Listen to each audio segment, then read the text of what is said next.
Guys, today we're going to be talking about a GPU that we have a long history with. And of course, it's only $69 in 2025, but does that make it a good buy? We're going to benchmark it and find out after a word from today's sponsor. Nothing screams broke boy more than an unactivated copy of Windows, so that's where our sponsor can help you out. GVG Mall is an online marketplace that sells Windows licenses and game keys. It's crazy how easy it is to activate Windows. All you gotta do on GVG Mall is go buy a key using code TB20, and then once they send you that code, all you gotta do is copy and paste that code into the Windows activation settings, and boom, you now have an activated copy of Windows. So what are you waiting for? Head to GVG Mall today and be sure to use that code TB20 to save a bit at checkout. Thanks again to GVG Mall for sponsoring today's video. Now back to you, Matt and Jackson. So for $69 on eBay, we picked up this GTX 1060 6GB, which is an OEM model. You can tell because it's a blower fan and it has like no branding on it. But that seems like a pretty good deal on paper because you do actually get 5 display outs, which is pretty crazy. You actually have a somewhat decent cooling system here, and it only takes a 6-pin for power. Now, the reason this card is so interesting in 2025 is actually the 6 gigs of VRAM, because the 1063 gig, while be it a bit cheaper than this graphics card, is not as usable in 2025, especially with the VRAM requirements of new titles. But with 6 gigs of VRAM, this should be more capable and in line with something like a 1660, 6060 Super in terms of an option you can consider, while it is going to be a decent amount slower than those cards. So really, we got to see in the benchmarks videos today, is it worth buying this and saving a little bit of money, picking this up for 69 bucks or less, or should you jump to the 1660 series that we know and love? Let's talk about the key specs about the 1066 gig and then dive into the testing. This GPU was released on July 19th of 2016. It is a PCI 16 3.0 GPU. It has 6 gigabytes of GDDR5 VRAM. It does have a GPU clock of 1506 megahertz with a boost of 1709. And yeah, this is a pretty solid graphics card, and one that, again, we have a history with on the channel. Jackson rocked a 1063 gig for a while, and we've done a lot of budget builds with this thing back in the day when it released in 2016, 2017. But let's not waste any more time. Let's talk about the test bench we're going to test this GPU in today, and then dive into the testing. To go over the specs of the test bench, we have the Ryzen 7 7700X that is an 8-core 16 thread with a large tower cooler cooling it. We also have 32 gigs of DDR5 RAM at 6000 megahertz in dual channel. This test bench is packed with storage as well with a 4TB Lexar Gen 4 NVMe SSD. We have an Asus ROG Strix B650 Wi-Fi motherboard. We have a 1200 watt 80 plus gold fully modular power supply, all inside of a pretty high airflow full ATX case. So now that we've talked about the test bench, we're going to go ahead and throw our graphics card into it, and then we're going to do some benchmarking. Alright guys, now that we have this 1066 gig on our test bench, let's dive into some games and see how it performs in 2025. The games we decided to test are as follows. We got Cyberpunk, Black Myth Wukong, Ghost of Tsushima, Marvel Rivals, CS2, Rainbow Six Siege, and of course, Fortnite. Now we're going to start off with the games that I would not recommend people buy this graphics card for, and just show you guys exactly why. First up is Cyberpunk. We're running 1080p medium settings with no FSR. We only get an average of 38 FPS, a minimum of 31, and a max of 46.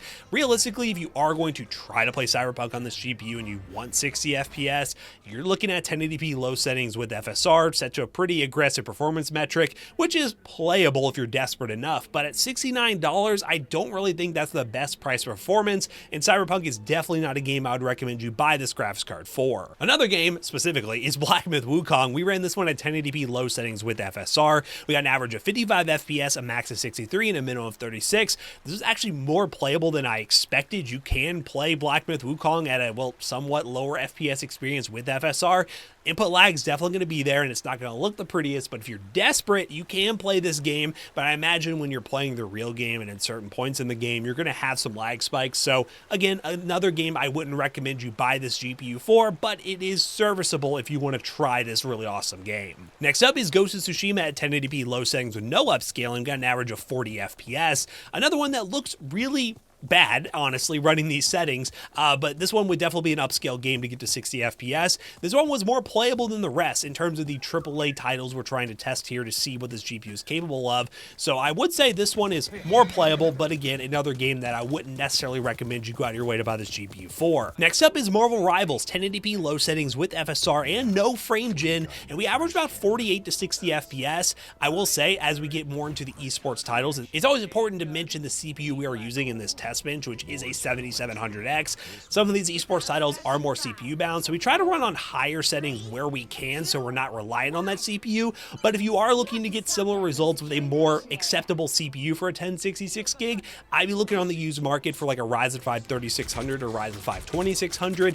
If we're talking Intel, maybe like an i3 10100F or an i5 10100F. Those would be good options to make a budget PC around this, or one of those AliExpress CPU motherboard combos if you want to go dirt cheap, but expect a little bit worse performance with one of those combos. But we have Marvel Rivals here running 1080p low settings and getting a pretty decent experience.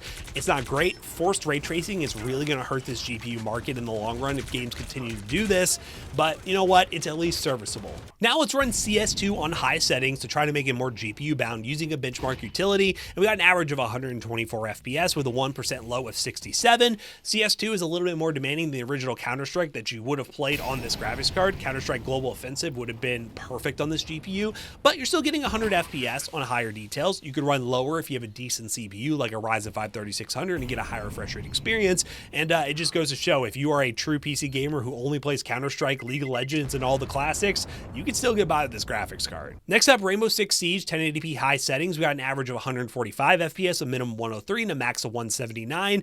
High settings, still great on Rainbow Six Siege. Again, it's an older game that's quite easy to run, but it's still pretty popular, and if you want a competitive shooter for only paying $69, I think this graphics card is still good for that. And lastly, we tested Fortnite 1080p performance settings DX12 on OG0 build, and we got 144 plus FPS. This one definitely needs a good CPU if you're going to get these higher FPS numbers. Again, my recommendations, 3rd gen Ryzen, 3600 would be a good option, or a 2nd gen 2600 would be fine, but really the Ryzen 5 range would be a good option for this GPU, or one of the CPU mother RAM combos. I'd imagine you get about 70 to 80 FPS on average. So in recap, the main issue with this GPU is its price. $69 for this graphics card sounds good on paper, but when you really break it down and see the other options in the price range of $90 to $100, the 1660 and the 1660 Super, it's really hard to recommend this when you can spend $20 to $30 more. But if you're on an ultra tight budget and you want to spend $69 or less, realistically, I'd probably recommend this at $50 rather than $69. Nice. But if you are on that tight budget, it is still a serviceable graphics card. Just have decent expectations on what you're going to play on this thing and what you're not going to play on this thing, and I think you'll be pretty happy with this graphics card. So now we finished benchmarking the 1066 gig in 2025. Let's bring Jackson back in here, wrap this video up real quick.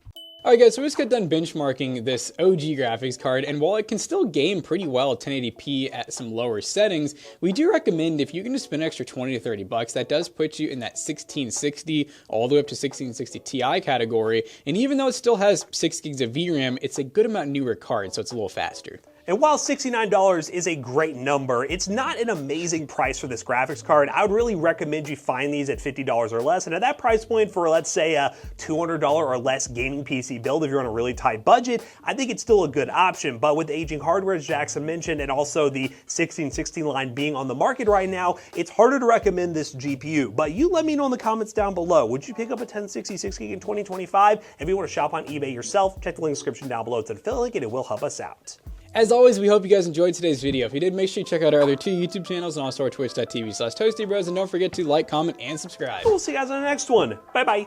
So this 1060 will have a new home and a PCBros.tech gaming PC, and it'll come with a warranty. PCBros.tech. If you don't feel like deal hunting for graphics cards yourself to build gaming PCs, you can buy one ready to go at PC Bros with a warranty. Use code ToastyBros on checkout. You'll save 3% on your next purchase. See you guys later. Bye-bye.